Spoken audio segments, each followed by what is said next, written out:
욥기 2장 말씀 함께 읽겠습니다. 또 하루는 하나님의 아들들이 와서 여호와 앞에 서고 사탄도 그들 가운데 와서 여호와 앞에 서니 여호와께서 사탄에게 이르시되 네가 어디서 왔느냐? 사탄이 여호와께 대답하여 이르되 땅을 두루돌아 여기저기 다녀왔나이다. 여호와께서 사탄에게 이르시되 네가 내 종 욥을 주의하여 보았느냐? 그와 같이 온전하고 정직하여 하나님을 경외하며 악에서 떠난 자가 세상에 없느니라. 네가 나를 충동하여 까닭 없이 그를 치게 하였어도 그가 여전히 자기의 온전함을 굳게 지켰느니라. 사탄이 여호와께 대답하여 이르되 가죽으로 가죽을 바꾸오니 사람이 그의 모든 소유물로 자기의 생명을 바꾸올지라. 이제 주의 손을 펴서 그의 뼈와 살을 치소서. 그리하시면 틀림없이 주를 향하여 욕하지 않겠나이까? 여호와께서 사탄에게 이르시되 네가 그를 내 손에 맡기노라. 다만 그의 생명은 해하지 말지니라. 사탄이 이에 여호와 앞에서 물러가서 욥을 쳐서 그의 발바닥에서 정수리까지 종기가 나게 한지라. 욥이 제 가운데 앉아서 질그릇 조각을 가져다가 몸을 긁고 있더니 그의 아내가 그에게 이르되 당신이 그래도 자기의 온전함을 굳게 지키느냐? 하나님을 욕하고 죽으라. 그가 이르되 그대의 말이 한 어리석은 여자의 말 같도다. 우리가 하나님께 복을 받았은즉 화도 받지 아니하겠느냐 하고 이 모든 일에 욥이 입술로 범죄하지 아니하니라. 그때 욥의 친구 세 사람이 이 모든 재앙이 그에게 내렸다함을 듣고 각각 자기 지역에서부터 이르렀으니 곧 대만 사람 엘리바스와 수아 사람 빌닷과 나아마 사람 소발이라. 그들이 욥을 위문하고 위로하려 하여 서로 약속하고 오더니 눈을 들어 멀리 보매 그가 욥인 줄 알기 어렵게 되었으므로 그들이 일제히 소리질러 울며 각각 자기의 겉옷을 찢고 하늘을 향하여 티끌을 날려 자기 머리에 뿌리고 밤낮 7일 동안 그와 함께 땅에 앉았으나 욥의 고통이 심함을 보므로 그에게 한마디도 말하는 자가 없었더라. 아멘. 예, 오늘도 주님의 은혜가 가득하기를 진심으로 축복합니다. 욥은 대단히 부자이면서도 보기 드물게 경건하고 온전하여 하나님을 경외하는 그런 신실한 믿음의 사람이었습니다. 그런데 그에게 하루아침에 모든 것을 잃어버리는 그런 재앙이 임하게 되지요. 재산도 잃어버리고 또 종들도 다 잃어버리고 자녀들 10명의 자녀들까지 잃어버립니다. 아마 우리 같으면 그런 생각이 들 거예요. 도대체 왜 내가 이런 어려움을 당해야 된단 말인가? 아니, 왜 하나님이 나에게 이런 고통을 주시는 걸까? 내가 뭘 잘못해서? 꿈이 아닐까 하는 그런 생각도 들 것입니다. 사탄은 하나님께 그렇게 참소하죠. 하나님, 욥이 자기 집과 또 이 가축들, 재산에 큰 복을 받아서 하나님을 경외하는 것이지 까닭없이 하나님을 섬기지는 않을 겁니다. 그러니 그 모든 것을 한번 빼앗아 보십시오. 그래도 여전히 하나님을 경외하는지 봅시다. 마치 하나님과 사탄이 내기라도 하듯이 그래, 한번 네가 빼앗아 봐라. 다만 생명은 건드리지 마라. 그래서 사탄이 욥에게 그런 재앙을 내리게 되었는데, 그리고 이제 다시 사탄이 하나님 앞에 서게 되었습니다. 사탄만 있는 것이 아니라 하나님의 아들들과 그 틈에 사탄이 함께 섞여서 여호와 앞에 서게 된 것이죠. 아마 이 하나님의 아들들은 이제 어제 하나님을 경외하는 이들이다 그러는데 사람이라기보다는 이제 천사들을 가리키는 거겠죠. 하나님을 경외하는 천사들 틈에 사탄이 서 있습니다. 하나님께서 사탄에게 묻죠. 네가 어디서 왔느냐? 몰라서 묻는 건 아닙니다. 사탄이 무슨 일을 하고 왔는지 이미 알고 있지만 이제 묻는 거죠. 땅을 두루돌아 여기저기 다녀왔나이다. 욥을 괴롭히고 왔죠. 하나님께 다시 욥을 칭찬합니다. 3절에 보시면은 욥을 주의하여 보았느냐? 그와 같이 온전하고 정직하여 하나님을 경외하며 악에서 떠난 자가 세상에 없느니라. 2장에 와서도 다시 한번 욥을 칭찬합니다. 네가 나를 충동하여 까닭없이 그를 치게 하였어도, 네가 나를 충동해서 아무 이유 없이 욥을 쳤다마는 그래도 여전히 자기 온전함을 굳게 지켰지 않았느냐. 봤지? 내 말대로 욥이 정말 신실하고 온전하지 않느냐. 너를 통해 욥을 쳤지만 욥은 여전히 그 마음속에 하나님 경외하는 마음으로 충만하고 그가 입술로도 범죄하지 않았다. 1장 끝에도 그렇게 말하죠. 욥이 범죄하지 아니하고 하나님을 향하여 원망하지 아니하니라. 그 모진 고통을 당했어도 하루아침에 모든 소유물을 다 잃어버리고 자녀들까지도 다 잃어버렸지만 여전히 범죄하지 않고 여호와를 경외하지 않았느냐. 세상에 이런 사람이 없다. 하나님은 심판자입니다마는 심판자가 욥을 변호해 주고 있습니다. 네가 나를 충동해서 그랬지만 여전히 온전함을 지켰다. 사탄이 대답을 합니다. 4절에 보니까 2장 4절에 가죽으로 가죽을 바꿉니다. 사람이 그의 모든 소유물로 자기의 생명을 바꿀지라. 무슨 얘기냐면 이 욥은 자기의 생명을 지키기 위해서라면은 모든 것을 다 내놓을 수 있습니다. 그게 사람입니다. 자기의 종이나 자기의 소유물이나 자기의 자식을 내놓을지라도 자기의 그 생명, 자기의 육체, 그것을 지키기 위해서라면은 모든 걸 내놓을 수 있습니다. 욥은 아주 이기적인 사람입니다. 그렇게 지금 사탄이 욥을 비난하고 있는 거죠. 욥이 자기의 몸이 멀쩡하니까 저렇게 하나님을 경외하는 것이지, 한번 몸을 쳐보십시오. 건강을 한번 쳐보십시오. 손을 펴서 그의 뼈와 살을 치소서 그리하시면 틀림없이 주를 향하여 욕하지 않겠나이까. 자기를 지키기 위해서 자식을 잃어버려도, 소유물을 잃어버려도, 종들을 잃어버려도 자기의 건강만 지킬 수 있다면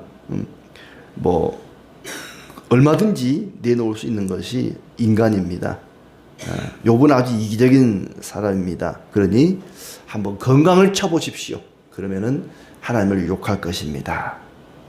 하나님께서 또 허락을 합니다. 6절에 욥의 몸을 사탄의 손에 맡기되 그의 생명은 건드리지 마라. 목숨은 건드리지 말고 네가 한번 해봐라. 욥이 몸이 아프면, 몸에 질병이 생기면 나를 욕하는지 한번 보자. 한번 해봐라. 사탄은 어떻게 해서든 욥을 망하게 하려고 하고 하나님은 욥을 지켜주려고 애를 씁니다. 욥을 괴롭히되, 그 육신을 괴롭히되 죽이지는 마라. 생명은 건드리지 마라. 사탄이 욥을 쳐서 발바닥부터 정수리까지 온몸에 악창이 납니다. 정수리까지 발바닥부터 해서 종기가 나게 했다. 욥이 제 가운데 앉아서 질그릇 조각으로 몸을 긁습니다. 얼마나 가려운지 어디에 누워있지도 못하고 온몸을 질그릇 조각으로 박박 긁게 됩니다. 그러자 이번에는 사탄이 욥의 아내를 충동질하죠. 9절에 그의 아내가 그에게 이르되 당신이 그래도 자기의 온전함을 굳게 지키느냐. 하나님을 욕하고 죽으라. 하나님을 욕하고 죽으라. 하나님이 당신이 가진 모든 걸 빼앗아가고 건강마저, 그 육체마저 지금 빼앗아가려고 몸에 종기가 나게 했는데 그래도 하나님을 섬기려고 하느냐. 하나님 앞에 온전함을 지키려고 하느냐. 하나님을 욕하고 죽으라. 이런 여자랑 같이 안 사는 것만으로 참 감사해요. 당신이 그래도 자기 온전함을 굳게 지키느냐. 하나님을 욕하고 죽으라. 그러지 마. 남편에게 욕을 하는 거예요. 사탄은 가장 가까운 사람, 그의 아내를 충동질합니다. 마치 아담의 아내인 하와를 충동해서 선악과를 따먹은 것처럼 욥의 아내를 충동질해서 하나님의 영광을 훼손하려고 하죠. 욥에게 하나님을 욕하고 나가서 죽어버려라. 욥은 누구의 도움도 지금 받지 못하고 있습니다. 전에는 많은 사람들을 도와주고 또 많은 사람들이 와서 도와줬어요. 그러나 이제는 몸이 병에 걸리게 되니까 혹시 전염병이 아닐까 싶어가지고 그 어느 누구도 가까이 하지 않습니다. 욥이 아내에게 말합니다. 그대 말이 어리석은 여자의 말 같도다. 우리가 하나님께 복을 받았은즉 화도 받지 않겠느냐. 입술로 범죄하지 않겠다. 나는 절대 하나님을 욕할 수가 없다. 사탄은 그의 아내를 이용해서 하나님을 저주하도록 충동질합니다. 죽어버려라. 죽음으로 그 고통을 끝내버려라. 하나님을 욕하고 가서 죽어버려라. 그러나 욥은 그 아내를 통해서 유혹하는 그 유혹을 물리칩니다. 이 소문을 듣고 이제 친구들이 멀리서부터 찾아옵니다. 엘리바스, 빌닷, 소발, 이 세 사람이 찾아오게 되죠. 모두가 아브라함의 후예들입니다. 아브라함에게는 이삭만 있었던 게 아니죠. 이스마엘도 있었고 또 나중에 이제 에서도 또 있고, 그러니까 믿음의 후손들이 있는가 하면은 또 그 곁가지가 이렇게 있는 것처럼 그들 가운데서도 하나님을 경외하는 사람들이 또 나오게 되고, 욥도 그 가운데 한 사람인데 이제 엘리바스, 빌닷, 소발 이 사람들도 다 아브라함의 후손들 가운데 있었던 사람들입니다. 그들은 지혜롭고 또 선하고 나이도 많은 그런 원로들이었습니다. 그들이 욥을 위문하고 위로하려고 약속을 하고 찾아오게 됐는데, 욥의 몰골이 사람을 알아볼 수도 없을 만큼, 그가 누구인지 욥인지 누구인지 알아볼 수도 없을 만큼 아주 비참합니다. 그들이 멀리서부터 소리질러 울며 겉옷을 찢고 티끌을 날리며 통곡을 합니다. 참 욥도 마찬가지로 친구들을 보자 서름이 북받쳐서 눈물이 터지게 되죠. 7일 동안 한마디 말도 하지 않고 함께 앉아 있었다. 참 좋은 친구들입니다. 이렇게 어려울 때 찾아오는 친구가 참 좋은 친구죠. 욥의 처참한 모습을 보고 그들은 자리를 뜰 수가 없었습니다. 마치 자기가 재앙을 당한 것처럼 그렇게 욥의 재앙당함을 압하면서 함께 자리를 지켜줍니다. 사람이 뭐 재산을 잃어버리고 또 자식을 잃어버리고, 그러나 건강을 잃어버리면 정말 절망할 수밖에 없고 또 초조해지고 참 혼란스럽습니다. 몸이 아프면, 아무리 믿음 좋은 사람도 몸이 아프면, 육신이 그 고통스러우면은 견디기가 참 어렵습니다. 예수님도 십자가의 그 고난을 당할 때에 할 수만 있다면 그 잔을 피하고 싶어 하셨습니다.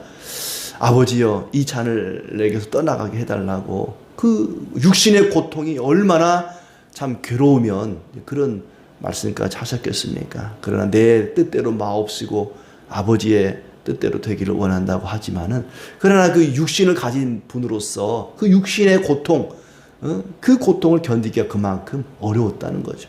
사도 바울도 마찬가지입니다. 하나님 앞에 내 몸의 이 가시를 좀 제거해 달라고 일평생 육신의 그 질병을 안고 살아가면서 그걸 좀 해결해 달라고 하나님께 간구하지만 하나님이 내 은혜가 내게 족하도다 하면서 그 기도에는 응답하지를 않으십니다. 그러니까 육신의 고통만큼 괴로운 일이 세상에 또 어디 있겠습니까? 지금 욥이 당한 고통이 그런 고통입니다. 모든 걸 잃어버리는 것입니다.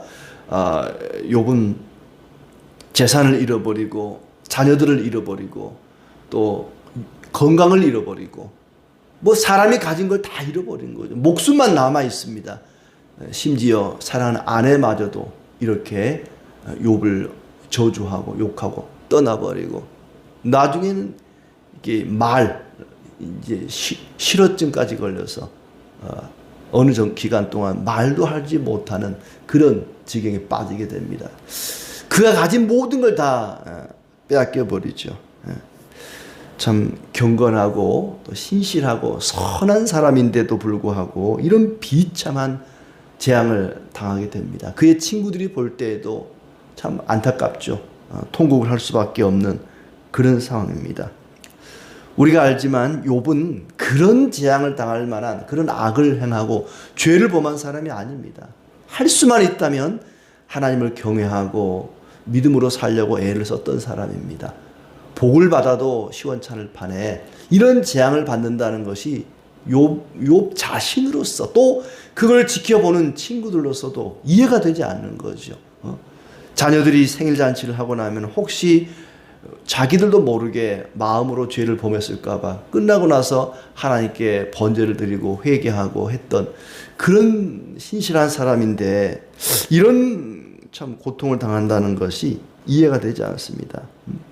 3절에서 보는 것처럼 욥은 온전하고 정직하여 하나님을 경외하며 악에서 떠난 자, 세상에 이런 사람이 없다고 말할 정도로 대단한 칭찬을 받았던 사람입니다. 그러나 그가 아무 이유 없이 까닭 없이 이런 고난을 당하게 된 것이죠. 그럼에도 불구하고 그는 끝까지 그의 순전함을 믿음을 지키려고 애를 씁니다. 욥은 분명히 말합니다. 나는 순전했다. 나는 죄를 범한 것이 없다. 그런데 친구들은 계속해서 이제 앞으로 나오겠지만 네가 생각하지 못하는 무슨 죄를 범했을 것이다. 한번 잘 생각해봐라. 네가 알지 못하는 어떤 죄가 있을 거야. 그러니까 네가 벌을 받는 거지. 멀쩡한데 하나님이 벌을 내리시겠느냐. 네가 한번 잘 생각해봐라. 이게 친구들의 계속되는 질문이거든요. 근데 욥은 아무리 생각해봐도 내가 이런 재앙을 당할 만한 죄를 범한 적이 없다. 끝까지 하나님을 생각하고 또 하나님을 의지하는 모습을 보게 됩니다.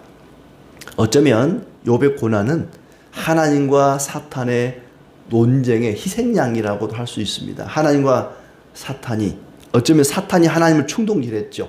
욥이 까닭없이 저렇게 하나님을 경외하겠습니까? 하나님께 복을 받아서 또 몸이 멀쩡하니까 저런 것이지 한번 쳐보십시오. 그러면 하나님을 욕할 겁니다. 하나님과 그 사탄 사이의 어떤 논쟁, 하나님의 영광을 훼손하려고 하는 그 사탄의 충동질 때문에 욥이 이런 고난을 이제 당하게 된 것인데, 그럼에도 불구하고 끝까지 믿음을 지키려고 애쓰는 욥의 모습을 보게 됩니다. 우리는 어떤 고난을 당하게 되면, 재앙을 당하게 되면은 그 이유를 찾으려고 합니다. 내가 뭘 잘못했지? 내가 무슨 일을 잘못했을까? 내가 생각하지 못하는, 미처 깨닫지 못하는 어떤 죄가 있는 건 아닐까? 나 자신에게서 그 이유를 찾으려고 합니다. 나 자신에게서 이유를 찾지 못하면은 내 자녀들에게, 또 내 가족들에게, 이웃들, 친척들에게 혹시 우리 자녀들이 뭘 잘못해서 내가 이런 재앙 당하는 건 아닐까? 자꾸 이유를 찾아보려고 합니다. 심지어는 조상들에게, 우리 조상들이, 우리 할머니 할아버지가 무슨 죄를 지었길래 나에게 이런 재앙이 임하는 걸까? 그러나 이유가 있어서 꼭 재앙을 당하는 건 아니라는 것이 분명합니다.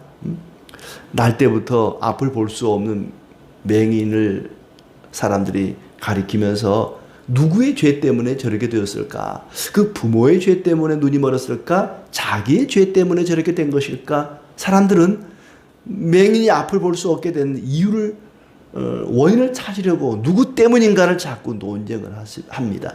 그래서 주님께서 누구 때문이 아니라 하나님의 영광을 위해서 그렇게 한 것이다. 모든 것이 하나님의 영광을 위해서, 하나님이 어떤 뜻을 이루기 위해서, 하나님의 섭리에 의해서 그렇게 된 것이라고 이야기합니다. 바울은 로마서 8장 28절에 이렇게 말합니다. 우리가 알거니와 하나님을 사랑하는 자, 곧 그의 뜻대로 부르심을 입은 자들에게는 모든 것이 합력하여 선을 이루느니라. 모든 것이 합력하여 선을 이루느니라. 우리가 어떤 재앙을 당하든지 어떤 좋은 일이 있든지 간에 하나님은 그 모든 일들을 통해서 선을 이루신다. 하나님의 뜻을 이루기 위해서, 하나님의 영광을 위해서 그 모든 일들이 일어난다고 하는 것입니다. 내가 아무 잘못하지 않아도, 죄를 범하지 않아도 나에게 재앙이 임할 수가 있습니다. 어쩌면 별것 아닌 일인데도 큰 재앙이 임하고, 또 아무 잘못 안 했는데도 어떤 재앙이 임하는가 하면은 큰 죄를 범했는데도 아무 일 없이 그냥 지나갈 수도 있습니다. 꼭 뭔가를 잘해야 복을 받고 잘 못하면 벌을 받는 그런 분이 아닙니다. 하나님은. 하나님은 우리가 행한 대로 갚으시는 분이 아니죠.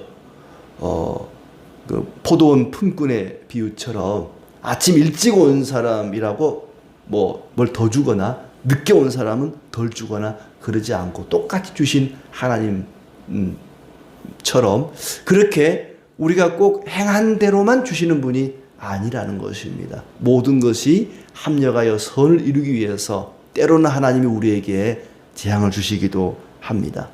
우리가 신앙적으로 영적으로 성장하도록 하기 위해서 우리가 자라나게 하기 위해서 마치 이렇게 아이들이 아프면 다 크려고 그래. 다 애들이 성장하려고 하다 보면은 그렇게 아프기도 하는 거야 하는 것처럼 우리를 자라나게 하기 위해서 우리의 믿음이 성장하고 성숙시키기 위해서 하나님께서 우리에게 때로는 아픔을 주십니다. 고난을 주십니다. 아무 이유 없이 우리에게 괴로움을 주실 수도 있습니다. 그럴지라도 우리가 끝까지 믿음을 지키며 신실하게 온전함을 지키며 하나님을 경외할 수 있는 하나님 앞에 죄를 범하지 않도록 우리의 신앙을 잘 지켜가기를 진심으로 기원합니다.